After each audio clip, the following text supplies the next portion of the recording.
To the right of him is Mr. Hassan Kasri, who's a professional hydrologist and civil engineer and a consultant to us on floodplain management, administration, and technical issues. Both Curtis and Hassan will be answering questions that you might have or offering insight where necessary today. I don't have a very long presentation for you. This is largely a ministerial update. Essentially, FEMA came out through the Department of Water Resources representative. They came and audited us in 2016. It's mandatory. We get audited every 3 to 5 years. It's FEMA's way of making sure that we're keeping up our end of the National Flood Insurance Program that the community participates in. So in that audit, they noticed that we had a very old ordinance. I think the last update was in the 80s. So some of the language wasn't current with the current Article 44, the Code of Federal Regulations, section like 59 and 60, if you want to get into these fancy terms about code sections. But it didn't match the federal language or the state model ordinance. So we had Hassan come on board for us and take a look at it. And he drafted up all the necessary changes. And then we got down to looking at opportunities. So we looked at our general plan, the safety element. We noticed that one of the pieces in the safety element, which is always there, is to try to enhance our regulations so that we can mitigate foreseeable disasters like flooding. And we looked at neighboring communities to see what those neighboring communities were doing, what approaches they had taken. And so that we ended up landing on 3 recommendations that we built into the ordinance that are not mandatory by FEMA or the Department of Water Resources. But we do recommend them as floodplain managers, and we would like to make you aware of why we recommend those. One is this concept of freeboard. So if you imagine you're in a building and the floor is built right at the base flood elevation, and the flood comes, hopefully we were right on with our base flood elevation estimate, and the water doesn't come in and the mud doesn't come in your door. But if we are off, like we have been in a number of years, these photos are all from 95, because you never really can predict exactly where the water is going to go when it floods, because things obstruct our conveyances and the water goes in different directions sometimes. Because of that, there's a concept called freeboard, where you can require, we as a jurisdiction can require people to not just build at base flood elevation, but build maybe 1 foot higher or 2 feet higher. And that freeboard gives you 2 things. One, it helps protect you from unforeseeable additional flooding where you end up with mud or water or both in your home. It also reduces insurance premiums, which are mandatory for people who have mortgages on homes, structures that are in a special flood hazard area. So there are 2 benefits. One's kind of immediate. It reduces your premium pretty significantly right off the bat. The second one is it gives you a little extra cushion just in case things don't go as predicted and the mud or the water comes a little higher. So we're recommending that for 1 and 2 family homes, buildings. It's already required for all other buildings through the state building code. So the only thing right now that doesn't have to provide freeboard are single-family homes and duplexes. I should also add the freeboard requirement is only for new buildings and buildings that go through what's called a substantial improvement, which is essentially increasing the value of the home, adding value to the home more than 50% of what the home's worth. There's a special way to figure that, and it's not quite as simple as that, but that's the concept behind it, is this 50%. It's more new than old, therefore it's substantially improved and has to be elevated. So that's one of the things that we're recommending. The other thing we're recommending... Would you repeat that? I didn't quite get that 50% thing you're talking about. Okay. What we do is we look at, the FEMA wants us, actually, Curtis does this all the time. I'm going to let Curtis... If you want to do it later, fine. I didn't mean to interrupt. That's fine. We can take that. Basically what it comes down to is FEMA wants us to take the valuation of the structure itself, not the property, not the landscaping, that type of stuff, and get a depreciated value of what that building would be, what it would cost to build it, and then depreciate it based on its age and condition. That's what's considered the valuation of the structure. And if their project valuation is 50% or greater than that amount, that's what's considered a substantial improvement. So that we looked at to be treated like a new building, basically. Thank you, Curtis. It does result in older homes that have not been improved. The older the home, the more depreciation that it has. It can lower that value. So getting to 50% can come much quicker than a newer structure. So that is one of the pitfalls. But it's a conscious decision that FEMA makes when they define this valuation process for substantial improvements. They want older structures improved and brought up to the current flood regulations. They're issuing flood insurance, so it's in their interest to make sure that they limit the amount of risk that they're taking on. So that's why they do that. The second item that we are recommending after Freeboard is to require flood-resistant construction whenever there's any construction below the base flood elevation. This has been proven to be a pretty good return on your investment when you consider the cost of having to tear. For example, the photo here on the bottom right-hand corner, when you have water up a foot or 2 feet on your walls, you're tearing out all the drywall. The moisture just starts working its way up the wall, and the mold and mildew start eating into the paper on the drywall. If it's drywall, if it's plaster, you might be able to pull part of it off and cut it. But you're going to be replacing all the floor coverings, all the outlets, anything that's built in below that area where it flooded. If you use flood-resistant materials, you're basically going to clean it up, and you're not going to have to replace things. You may have to paint again. You may have to take care of some of the finishes, but the actual construction materials should be able to be dried out and put back into service. Not very often. We see this in converted basements and cellars. And then there are some homes that are below the base flood elevation that if they came in for a remodel, we would ask them to use cementitious board instead of drywall. Just different selection of materials so that they're flood resistant and they don't take on as much damage after flooding. The third item that we're recommending is to be more specific about where flood vents are located. I don't have a photo of that, but most of you have probably seen a crawl space on the raised foundation house that has the vents on it for ventilation. Same concept, only instead of ventilating air, we're going to let water flow underneath the house. You elevate your house up to get that lowest finished floor above the base flood elevation, or maybe even a little higher with freeboard, and then you put flood venting in so that the water can flow through. It doesn't just flow up against it and put a load on the building, or flow into the basement and then stop, and all the mud falls in, flow into the crawl space and stop and have all the mud settle in the crawl space. So the code says you have to provide vents, but it doesn't tell you exactly where. And we run into this frequently, that it's better to space them around than to try to put them all on one or two sides and hope that the water swirls around and comes out. So a fairly minor detail, but that's something that we have run into several times. Curtis recommended that we add that in. So those are the three kind of discretionary parts of the ordinance that are optional to the city, as opposed to the language changes that FEMA and the Department of Water Resources mandates that we do. And we're here to answer any questions you might have about that. I also have some other resources here that I brought, just if it helps we can have access to the Code of Federal Regulations. If there's particular things in the ordinance that you want to know where they come from, we can look that up for you.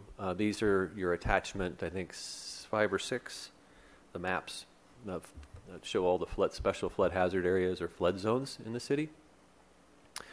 And then this was a map is a map from the county that shows the average rainfall. Excuse me. And I wanted to put this into the presentation just because I think it really does kind of show in the area of Santa Barbara that we do get a pretty heavy rainfall relative to the rest of the county. And our watershed contributes, it's a steep watershed, so we get a lot of water coming down with just a pretty moderate storm, which I'm sure if you've been here for a number of decades, you've seen the different events, flood events that we've had, both large and small. So with that, unless Hassan and Curtis have any other comments to make. So, Mr. Self, I'll start with a couple of questions here, because as I look at those examples in 1995, what brings to mind, as having remembered that very well, is where, in terms of public facilities, i.e. culverts, lagoon channel weir gates, for example, the underpasses under the freeway, the things that actually caused that destruction back then. Now, we made substantial improvements in our Mission Creek flood control and whatnot, but I have about 10 constituents that are already in my mind that I know I'm going to hear from the minute something like this comes up. Where does that, I mean, what is that like? Clearly, you want to say when you remodel your home or do whatever, now the threshold, especially in some of these older homes in this town, is going to be very low. But I'm thinking, wow, if I look at those pictures as examples, and I remember very well how those happened and where they were, I'm thinking, wait a minute, I'm going to build my house higher to do that. Where was the city, state, feds in terms of flood control, channel maintenance, basic maintenance like the freeway culverts, a Caltrans issue, I believe, and of course the ongoing thing with the weir gate. So how does that all balance out? Because as I'm hearing it right now, I'd have a hard time going forward with our agency recommendations outside of the FEMA ones. Very good questions, Mr. Chair. This is part of the complexity of how we manage floodplain and water conveyance in the city. So I'm the building official in community development, and I'm the floodplain administrator solely for enforcement of this section of the federal regulations that deal with flood insurance and complying with the regulations associated with this flood insurance program.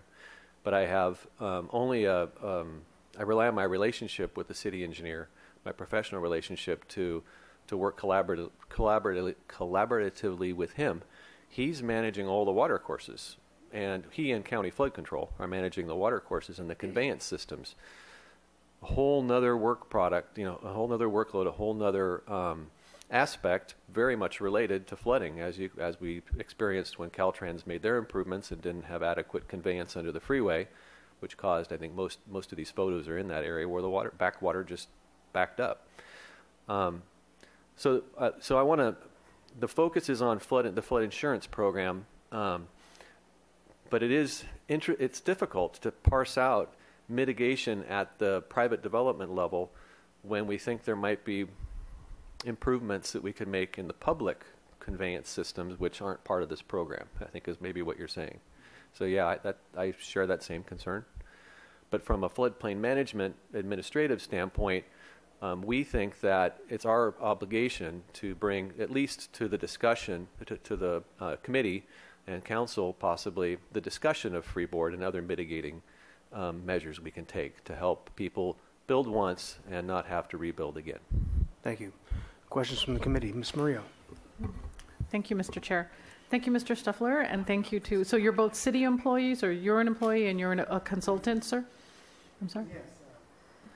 Yes, I'm a consultant to building and safety. Well, thank you for being here. Yeah, thank you. So in the report on page 3, in the middle there, you talk about stakeholder meetings. Can you tell us a little bit more about the meetings you had with parcel owners, please? Yeah, Mr. Chair, Councilmember Murillo. We met, we sent out 2,800 postcards, one to each parcel owner, to every parcel owner that had owned a parcel in a special flood hazard area.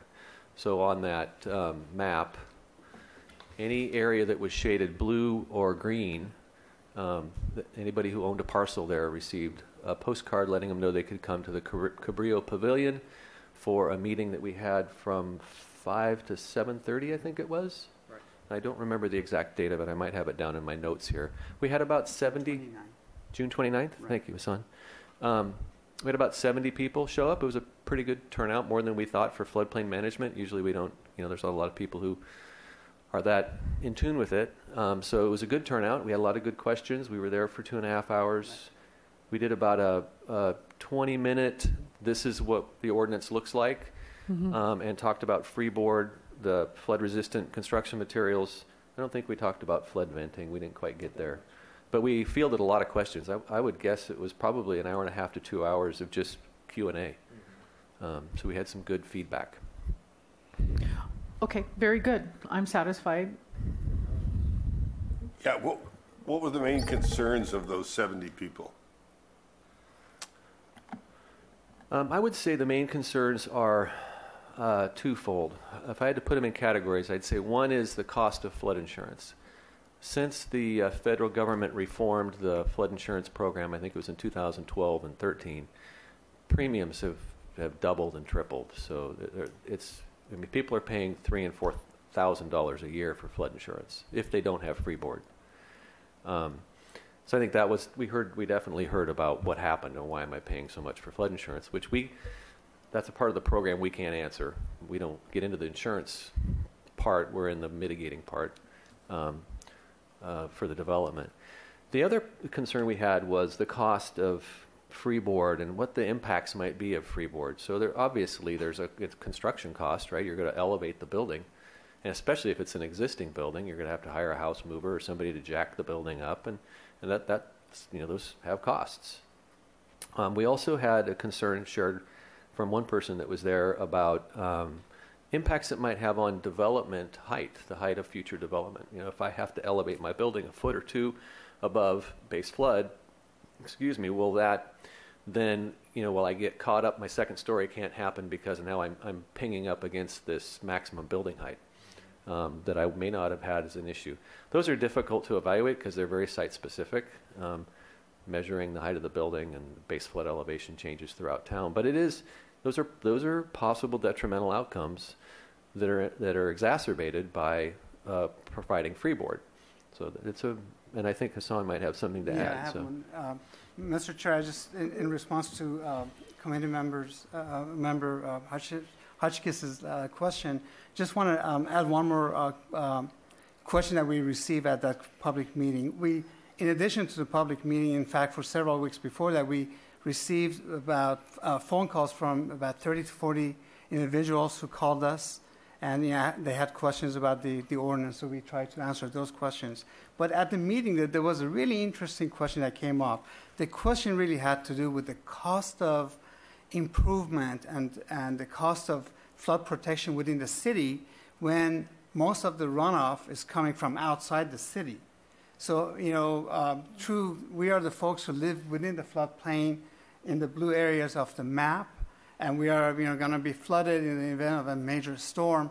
However, the runoff is coming from the rest of the city and also the county unincorporated areas to the north of the city, and which is a really valid concern.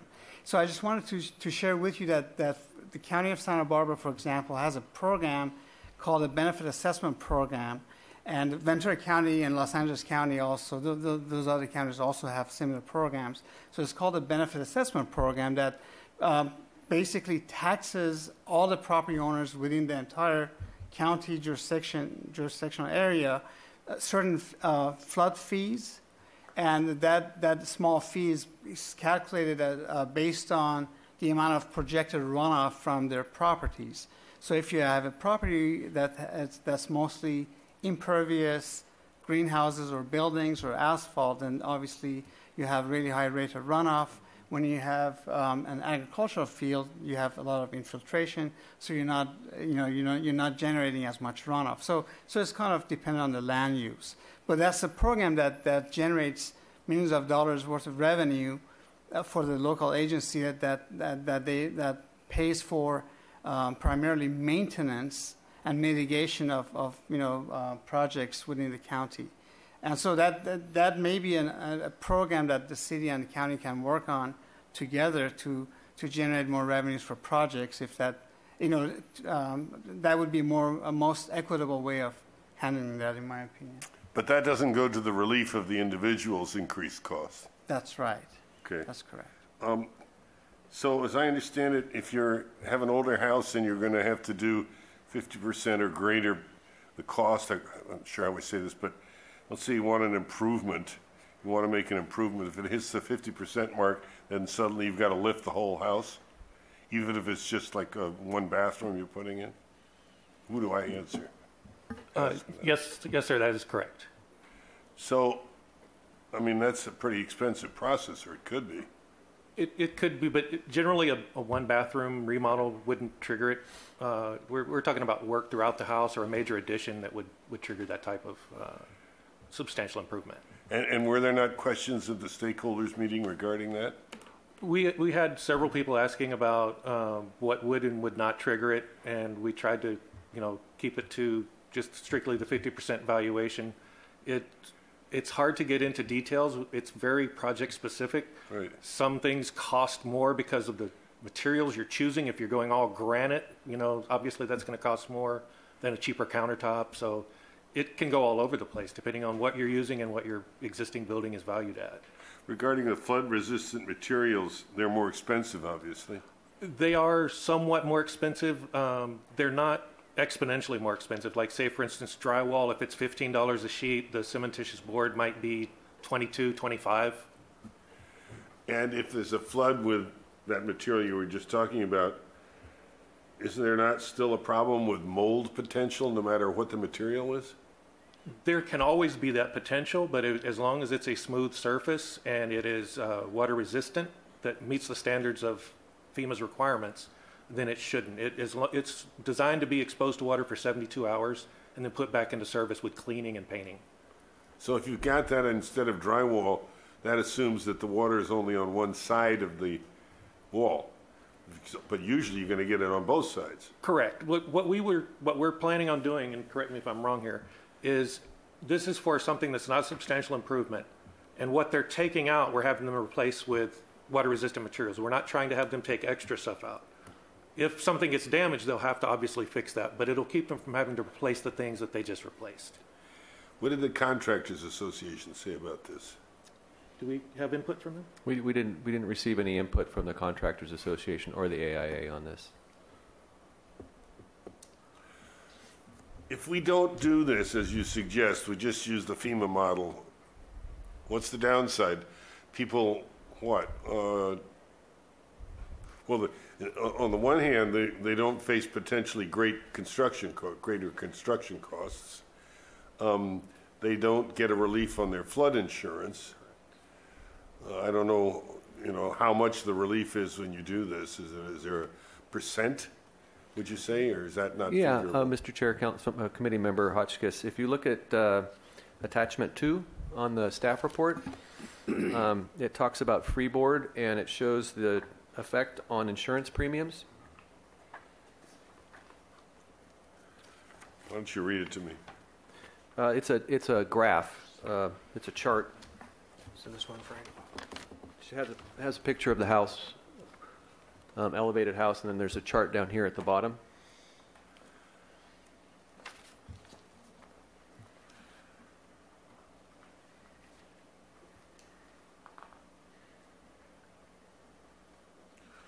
Well, it appears to be substantial. Yeah, Yes. it gives a pretty quick return on investment from the insurance premium standpoint, and it can be thousands of dollars. If you're in a coastal V zone, that's the blue line. The green line is where the majority of our We don't have color here. We just got black and white here. The bottom, when you look at those bars going across, Yeah. there's the upper bar is longer Yeah. than the lower. Look at the lower bar on each one of those sets. Okay. On the left are the feet above base flood elevation, and on the bottom is the premium in the example that they're using. So you can see the closer you get to base flood elevation, the greater the premium is. The premium's moving to the right. And of course, as you move up in base flood elevation, the first change from base flood elevation to 1 foot above is roughly $1,000, maybe $750 per year decrease in flood insurance premium. At 2 feet, it's more than 100%. It's more than 50% decrease. And then your return on investment diminishes the higher you go. I'm a little cautious about this. Somebody can always voluntarily do this. Yes. Right now, we're saying, no, we want to make it mandatory. I'm not too happy with that. I don't know what you all think, but Thank you, Mr. Chair. So the three that you talked about are voluntary, according to the federal rules. So the flood-resistant construction, the freeboard, and the flood vents. But what you're saying is, after you went through the public process and the internal process, you're suggesting implementation of the freeboard regulations. That's correct. We are. And I would turn your attention to attachment 4, hang on, I think it's 5, to the report, which is a table of the jurisdictions, regional jurisdictions that have adopted freeboard, just to kind of give you a relative feel for what your peers are going through at other boards of supervisor and city council bodies are they're weighing through the same. It's not a nice, simple, easy decision. You know, when everybody saves money, it's fun, it's easy, and very, very comfortable passing it. This has a consequence to it that's immediate. You know, there's a construction cost increase that's real. That's why, and I want you to know that we acknowledge that. As floodplain administrators, we're focused on mitigating flood hazards because that's what we're supposed to do. But we're also aware, and we appreciate whatever decision council makes on this because it's not an easy decision. I know it is an easy decision. I'm surprised that my colleagues are so cautious. You know, we have floods. I've lived through them myself, not in the lowlands exactly like the pictures you were showing.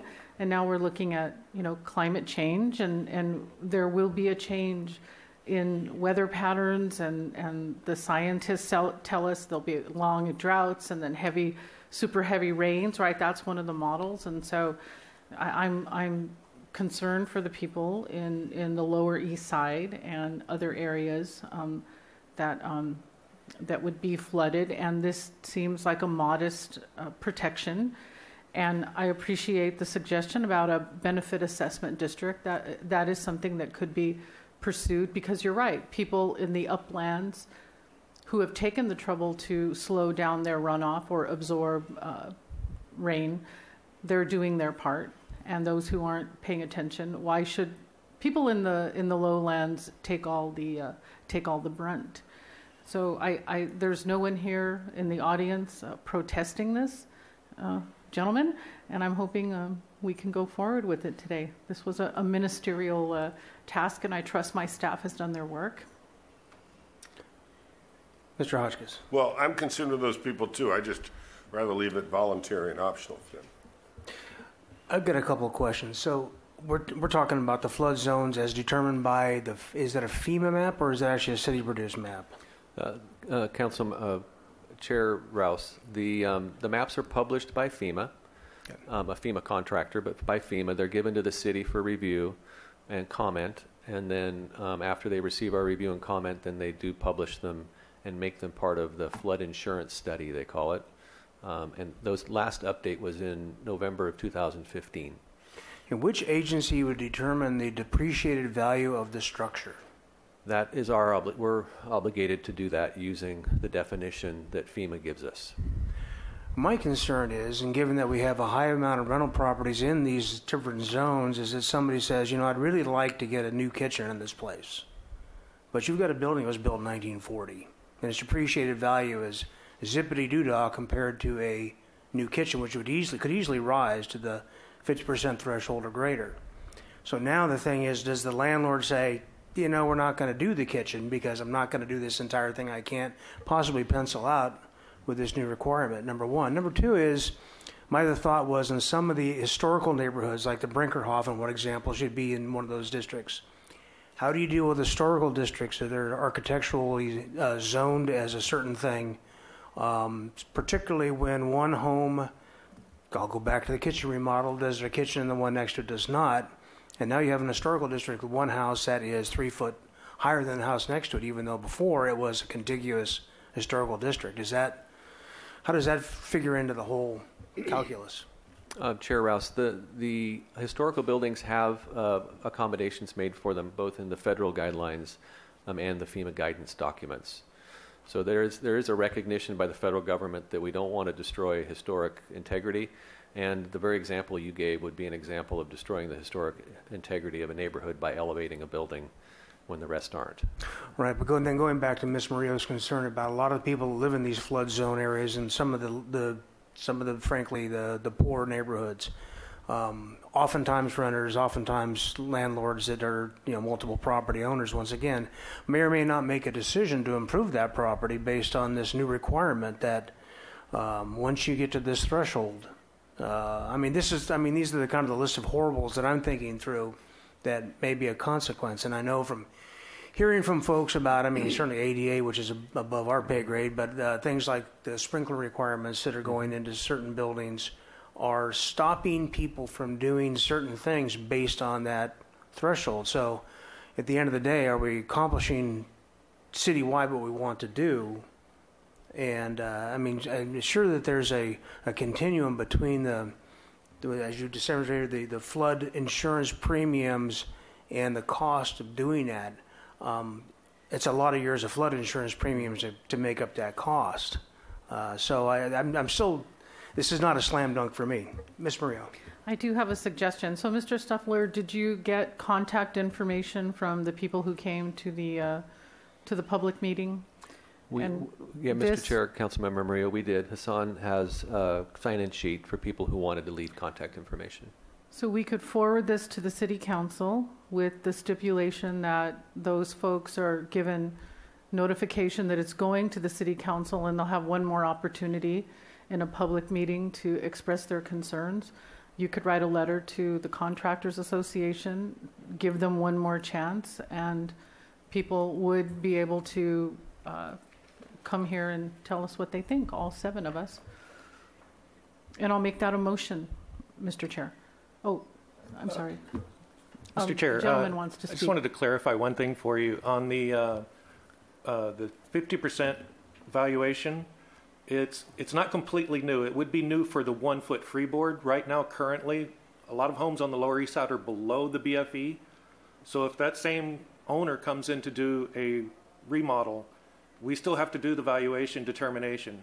And if it's 50% or greater, they still have to elevate to the BFE. That's a minimum requirement of FEMA. So I just wanted to make sure you understood that. The difference would be that 1 foot more as opposed to just going to the BFE. Okay, no, I did not understand that. So currently there is a requirement. Correct. Once it goes over the depreciated value of the structure only's threshold, Correct. that you'd have to raise the building in any case. If it's below the BFE, correct. Okay, and that BFE is determined by the FEMA standards or by the city standards? We are the ones that's tasked with determining it based on information given to us by FEMA on the maps and the study. Okay. Yeah, and Mr. Chair, just something to keep in mind. So if someone has the same scenarios that have been played out with these improvements and being reluctant to make improvements because of this freeboard, keep in mind that across the street in the city of Goleta or anywhere in the county, they have to go 2 feet above base flood elevation because they've already adopted freeboard at a 2-foot level. We're recommending just 1 foot. So just from a relativity standpoint, it's not uncommon. In fact, it's right next door to us that these mitigating type of measures have been adopted. Oh, and this, we're only talking about 1 and 2 family dwellings because all commercial buildings currently have to have at least 1 foot of freeboard. So just to kind of, I know it's a lot to take in, but just to kind of give you a feel for how we came to the position of recommending it, because after we had the public meeting, we were scratching our heads going, all right, let's go back and look at this freeboard thing because, while it makes great sense to us, maybe we're neglecting to consider all the aspects of it. But it does have a short-term return on investment and a long-term return on investment. And after the first flood, which when we look at the history of flooding, both major and minor flooding here in Santa Barbara, it's every 10 years. They're going to be replacing something because they're going to get flooded. So, well, once again, I will point out that we have had certain public structures that have failed the citizens in those last few years, and one of which is still primed to fail, which is the Laguna Weirgate, which is a huge project, I know. And the channel going to it is also almost completely impeded. So that's why I'm having a hard time dealing with putting this on the individual property owner when, in fact, as a governmental agency or whatever agencies are responsible for those channels, I don't think we've got the full performance for the public for that. Ms. Murillo. I was just going to ask if multifamily buildings then are considered commercial buildings, so they're already required to. Mr. Chair, Councilmember Murillo, so this is a matter of, well, I'm going to keep it super simple. 1 and 2 family dwelling buildings. So any building that has either 1 dwelling in it or just 2 dwellings in it currently do not have to have freeboard. All other buildings in the city, when they're either made new or substantially improved, have to provide freeboard. That was mandated by the state. The state did that in their building code adoption. We weren't even aware of it. It's one small paragraph. I included it as an attachment to the report. one small paragraph in the engineering section of the building code that somebody pointed out to us when we started this little, update process. So really the only discretion we have is with single family and duplex homes, but all other apartment buildings, triplexes, fourplexes, in any other building, if it's improved substantially or made new, it would have to be elevated. Right. So I do see this, Mr. Chair, as a public health and safety issue. We will have flooding. So again, I make my motion that we put this forward to the City Council with the additional public outreach that I suggested. Mr. Hodges, you had your light on. Yes. The description that you make of how individual and site-specific this is, I think, Mr. Murillo, argues what I'm suggesting, which is those decisions should be made specifically by the parties involved, rather than having something well-intended and probably a good idea imposed on them, but they would be better if they realized that themselves. So I would just accept the FEMA guidelines and not the increased city proposals. Thank you. Well, I think in any case, it's obviously a debate for the full council and full hearing, and I would actually like your suggestion, Mr. Hotchkiss, of hearing from some of the contractors that may be involved in the construction and what exactly that's going to entail.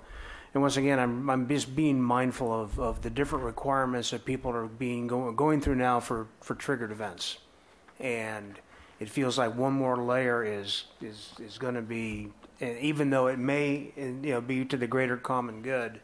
I still, as I say, as I hearken back to our flood events in the last 30 years,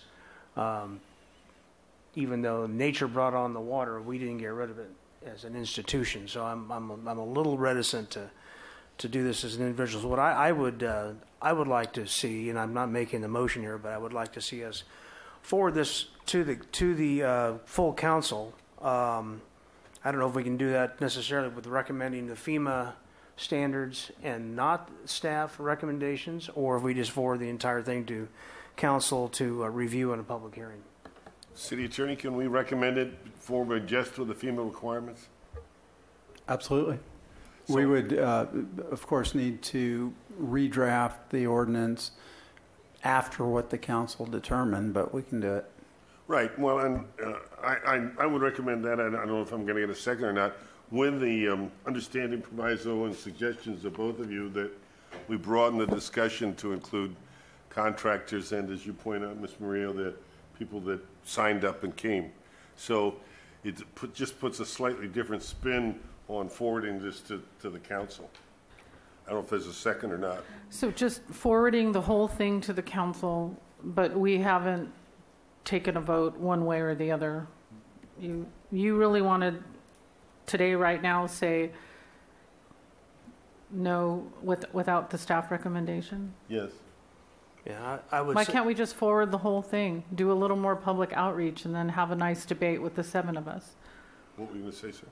Well, I think we're going to do that in any case, but I must agree with Mr. Hotchkiss' cautions, only because I would really want this to have the full weight of staff presentation, and certainly, and not I do appreciate short staff presentations. Don't get me wrong, but this continuum between the flood insurance dollar committed versus the actual doing the construction, which involves bringing in maybe some of the professional end of it, so we can have a more reasoned debate, so people can help make that choice among the 7 of us that makes the most sense to the public. Once again, it's this extra layer of mandate and the extra program, the extra assessment. It seems like we don't go through a week without some kind of extra nickel and dime going on. At least that's the feeling the general public has. And I think we need to move cautiously and not wholesale when it comes to those kinds of ideas. So I would second Mr. Hotchkiss' motion. Ms. Murillo. I'll vote against it. Thank you. Okay. So vote. Would you repeat your motion, please, Mr. Hotchkiss? Or do you have it? Well, basically, we would forward this with using just the FEMA standards. That's as simple as. Yeah, and if I may just add on, and with the additional staff well, not only outreach, but the additional staff input from the professional sector, Right. the contractor sector, as well as the presentation involving the cost-benefit ratio way, I mean, you've got it in the staff report here. I think as a public presentation, I think that's going to be important for the hearing. And part of that should be, as Ms. Murillo suggests, active notification for the people whose email or whatever we have that came to that first meeting. Yeah. Okay, very good. Okay, if we understand the motion, all in favor? May I just confirm that I understand the motion? So, Mr. Stuffy. just so I have it in my head right, we brought to you the FEMA and DWR model ordinance, right, kind of undebatable, right, ministerial ordinance with 3 voluntary components built into it. When we bring this to council, we're going to bring the FEMA DWR model ordinance, the ministerial piece, no voluntary elements inside of it, but when we talk about it and do our staff report, we're going to list them as options. Yes. And at that point, if council desires, they'll add those.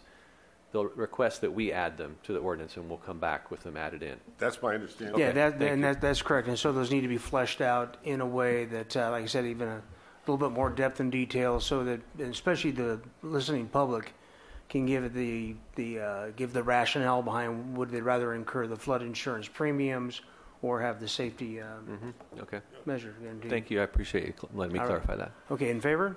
Aye. Opposed? Opposed. Okay, it's 2-1. And that, I believe, is it. Thank you. Thank you. Thank you very much. Thank you, Mr. Chair, committee members.